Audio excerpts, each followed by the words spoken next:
ওই তোর মতো ফক্কানি পোলার নাম যদি বাদশা হয় তাহলে আমার নাম কি হওয়া উচিত? এভাবেই ঢাকাই চলচ্চিত্রের অভিনেতা ডিপজলের কণ্ঠ নকল করে জীবিকা নির্বাহ করে আসছেন সাইফুল ইসলাম দুলাল।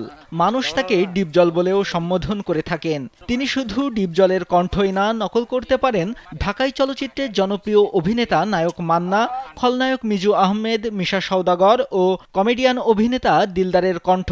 তার এমন প্রতিভা দেখে মুগ্ধ সবাই। তুই জানোস না, বৃষ্টি আমার জীবন, বৃষ্টি আমার ভালোবাসা। জানা যায় প্রায় ৩ যুগ ধরে নায়ক ও খলনায়কের কণ্ঠ নকল করে আসছেন দুলাল। যে কোনো বিষয়ে প্রচার প্রচারণা মানেই দুলাল। বিশেষ করে ভোট আসলেই তার এমন প্রতিভার জন্য তাকে প্রার্থীরা খুঁজে বেড়ান নির্বাচনী প্রচারণার জন্য। বাংলাদেশের একমাত্র মাল্টিন্যাশনাল টাইলস ব্র্যান্ড আরএকে সিরামিক্স। তখন এই প্রতিভা দিয়েই লাখ লাখ টাকা আয় করেন তিনি। বিভিন্ন অভিনেতার কণ্ঠ নকল করে চালান ব্যতিক্রমী নির্বাচনী প্রচারণা। মাঝে মাঝে দেন নিজের প্রকৃত কণ্ঠ।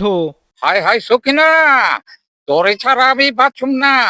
চাচা যখন থাকবো না তখন এ পড়বি। গাইবান্ধা সদরের বল্লমঝাড় ইউনিয়নের দক্ষিণ ধানঘড়া গ্রামে বাড়ি সাইফুল ইসলাম দুলালের। ৩ মেয়ে ও ২ ছেলের বাবা। সে কণ্ঠ নকল করেই ৩ মেয়েকে দিয়েছেন বিয়ে।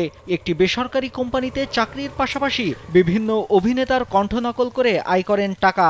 আমি 5টা কণ্ঠে কথা বলতে পারি। প্রথমে মান্না, ডিপজল, মিজু আহমেদ, মিশা সওদাগর, দিলদার, এদের কণ্ঠে।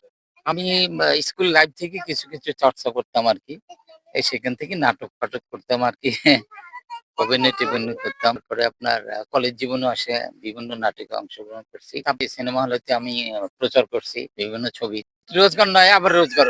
নির্বাচনের মধ্যে এই কণ্ঠ দিয়ে অনেক পয়সা রোজগার করা যায় আর কি। নির্বাচনের সময় যে নির্বাচনী যে ভোকাল গুলো থাকে আর কি, প্রচারণা থাকে, ওগুলো আমাকে কণ্ঠে দিতে হয়, বিভিন্ন কণ্ঠে দিতে হয়। এলাকাবাসী জানান বছরের পর বছর মানুষকে এভাবেই বিনোদন দিয়ে আসছেন দুলাল। 5 অভিনেতার কণ্ঠ যেভাবে নকল করেন তাতে মজা পান সবাই।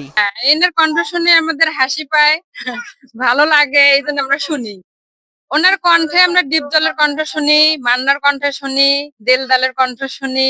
প্রায় সময় এই ধরনের ডায়লগ গুলো শেখায়। আরো ডায়লগ ছিল, মনে হারিয়ে গেছে। খুবই ভালো লাগে ভাই আমার। উনি ওনার নিজের প্রতিভা দিয়ে উনি সংসার পরিচিত লাভ পাইছে ডিপজল নামে। ডিপজল, মান্না, মিজু আহমেদ, মিশা সওদাগর, দিলদার, এগুলা সবার সাথে উনি সবার অভিনয় কথা বলতে পারে। এই কণ্ঠ দিয়ে সংসার চালায়। আর ওই ভোটের টাইমে এই ভোটের ক্যানভাস গুলো করে। রানু রেকর্ডিং এর স্বত্বাধিকারী রানু আহমেদ জানান দুলাল যে কোনো কণ্ঠ একবার শুনে সঙ্গে সঙ্গে নকল করতে পারেন। শুরুতে সে অ্যাকশন সিনেমার ভোকাল দিত। তার মতো প্রতিভাবান মানুষ জেলায় খুঁজে পাওয়া দুষ্কর। দুলালের মতো ভোকাল আমার আর আসলে পাইতেছি না, কণ্ঠ মেলে না। আসলে এই লোকটা খুবই ভালো, প্রতিভা করার মতো আর কেউ নেই। আর ওকে আমরা ডাকলেই পাই। ও খুব ভালো আর কি, গরিব অসহায় আর কি। তারপরে কণ্ঠর দিক দিয়ে খুবই উন্নত আর কি। ও চ্যালেঞ্জে যাইতে পারে কণ্ঠ দিয়ে। বিভিন্ন তারকার কণ্ঠ নকলকে মূলত মিমিক্রি বলে। কোনো ধরনের প্রাতিষ্ঠানিক ট্রেনিং ছাড়া নিজের যোগ্যতায় দুলাল তা শিখেছেন। যদি তাকে ভালোভাবে ট্রেন করা যায় তাহলে দেশের ভালো একজন ডাবিং আর্টিস্ট হিসেবে নিজেকে প্রতিষ্ঠিত করতে পারবে দুলাল। নাইমুল হাসিব, কালবেলা।